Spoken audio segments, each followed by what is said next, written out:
Alright, yo guys, what is up? It is your boy xLegitxFusion here, and today in this video I'm gonna be teaching you guys insane tune slash car setup for drag racing. This is for the 2013 Ford Shelby GT500. This thing is a beast. And without further ado, let's get into this video. So first off, you gotta have that iconic paint job, but as you can see here, I do not have all-wheel drive. All-wheel drive, if you put an all-wheel drive drivetrain into a originally rear-wheel drive car for drag racing, you shouldn't be drag racing at all because you have no brain cells. But anyway, for the aspiration conversion, I have the twin turbo installed. For all the front bumpers and stuff and all that type of stuff, well, for the hood, the rear wing and the front bumper you do not want to put on the hood. You can. For the tires, of course, you want to have the race tire compound, not the rally tire compound. For the front, you will have stock for the width, and then for the rear tire, you will have the maxed out width, the biggest width that you can get, and then same rim size and all that stuff, and you can change up the rims. It doesn't really matter. For the clutch, you want to have race clutch installed. For the transmission, you want to have race transmission. For the differential, you want to have, again, race differential. For the brakes, you want to have race brakes installed. For the springs and dampers, you want to have race springs and dampers installed. You want to have the front and tire roll bars in. Same with the rear bars. For the cage, I do actually have a roll cage in here. You can take it out, but I highly recommend you do not, because it actually helps out your launch, your acceleration, and your braking. Plus, the tunes that I'm going to be showing you later in this video are going to be completely off. So, but then I have the race weight reduction in it as well. For the engine, I basically just have all maxed out parts, so the very last part in all of them. So you just have to like hold over on the D-pad and spam A. And, yeah, but basically that's it for the upgrades. Now let's jump right into this tune. Tune actually took me a while to come up with. I'm actually running with a 25.5 psi on the front. You want the front to always be higher than the rear. The rear tires have to be like very deflated, because with all the torque that is produced from this monster, you have to have like baggy skin almost. If it's hard to imagine if you aren't into cars, guys, but everyone out there that is in the cars, like me, you guys will understand where I'm going with this.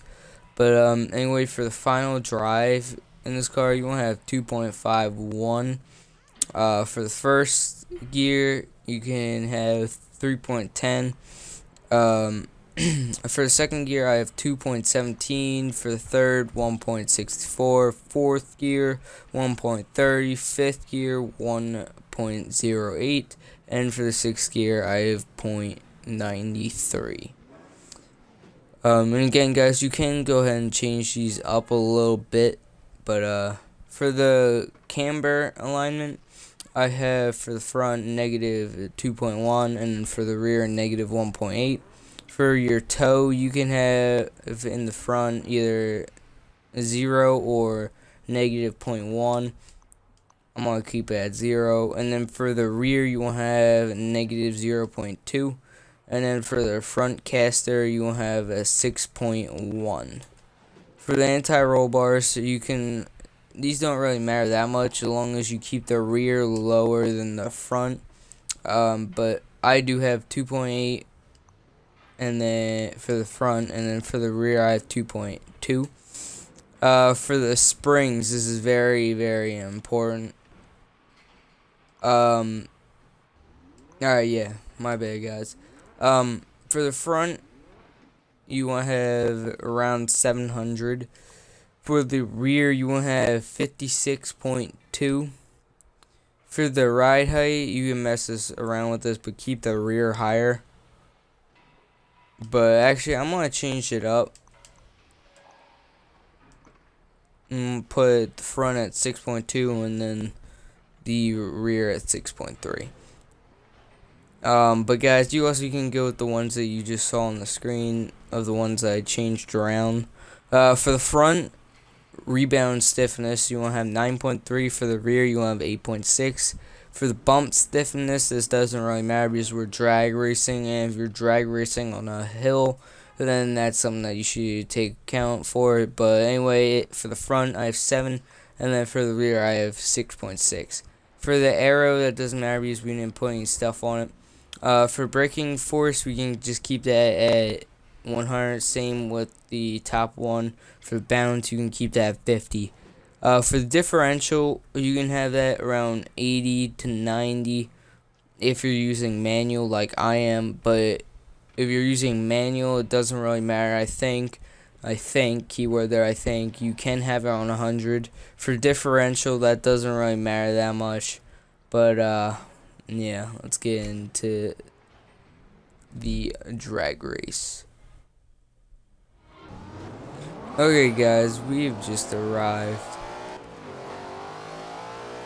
As you can hear, this car sounds freaking awesome.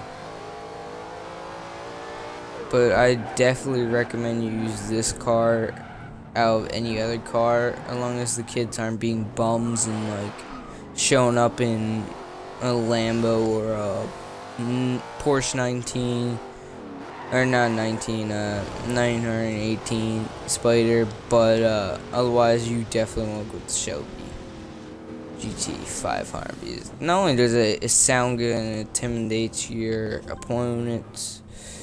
I just completely said opponents wrong. Yes, I know. But it's a beast.